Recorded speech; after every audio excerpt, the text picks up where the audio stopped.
Aduh Bu, lagi ngopi. Iya Bu. Ini loh ada sedikit. Wah, makasih Bu. Jangan lupa nanti pilih saya di pilkada. Kalau saya kepilih, ini jalan berkerikil, berlobang, bertanah.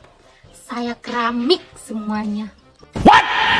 Jangan lupa makanya pilih saya di pilkada nanti.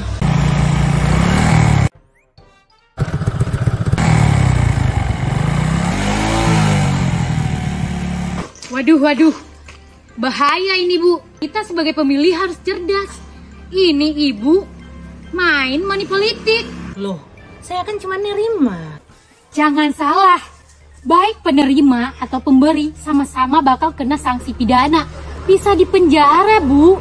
Oh, begitu ya. Pemilih cerdas, lawan money politik. Masa depan dan harga diri gak bisa dibeli. Aduh Bu, saya nggak mau. Mari sama-sama kita menolak money politik dan membangun keadilan dalam pemilihan. Tolak uangnya dan laporkan pelakunya.